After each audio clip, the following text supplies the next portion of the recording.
This channel does not promote any violent, harmful, or illegal activities. All content provided by this channel is meant for an educational purpose only.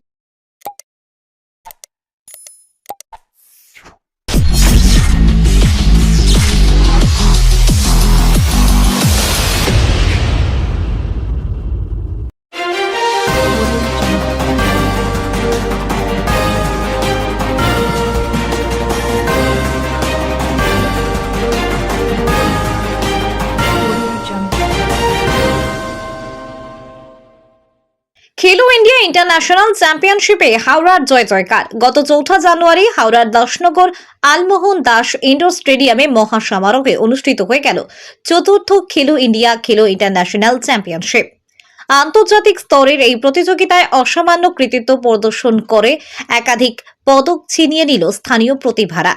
শুভজিতের জোড়া সাফল্য। BTPS টাউনশিপের 10 কোয়ার্টারের বাসিন্দা শুভজিৎ মুন্সি এই প্রতিযোগিতায় বিশেষ নজর কেড়েছে। কমিতে বিভাগে স্বর্ণপদক এবং কাতা বিভাগে ব্রোঞ্জ পদক জয়লাভ করেছে সে। পায়েল এবং সোনায়ার সোনা জয় প্রতিযোগিতায় মেয়েদের বিভাগেও সাফল্যের ধারা অব্যাহত ছিল। পায়েল ঘোষ এবং সানায়া কান্দার দুজনেই কাতা ও কমিতে উভয় বিভাগেই সোনা জিতে নিয়েছেন।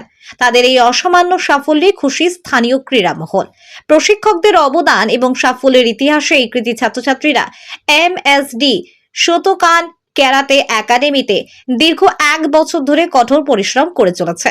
তাদের এই সাফল্যের নেপথ্যে রয়েছে দক্ষ প্রশিক্ষকদের সুযোগ্য পরিচালনা। Shihan Deepak Khare 5th dan black belt এর প্রধান প্রশিক্ষকে এবং সেন্সি রিম্পা মহন্ত, সেন্সি মীরা হরি এবং সেন্সি শিখা রায় মালিকের বিশেষ তত্ত্বাবধানে ছাত্রছাত্রীরা নিজেদের তৈরি করেছে। উল্লেখ্য যে কোচদের সুযোগ্য নির্দেশনায় এই ছাত্রছাত্রীরা এর আগেও বিভিন্ন স্তরে সাফল্যের স্বাক্ষর রেখেছে। গোয়া ওপেন ইন্টারন্যাশনাল নভেম্বরে হয়েছিল।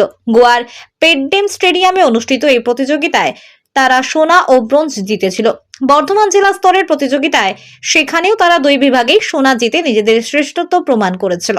সাফল্যের এই ধারা বজায় রেখে ভবিষ্যতে তারা দেশের জন্য আরো বড় সম্মান নিয়ে আসবে বলে আশা প্রকাশ করেছেন প্রধান কোচ দীপক হরি এবং অন্যান্য প্রশিক্ষক মণ্ডলী।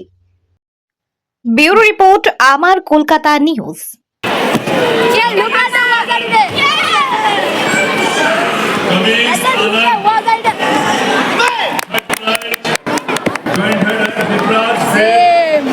Divraj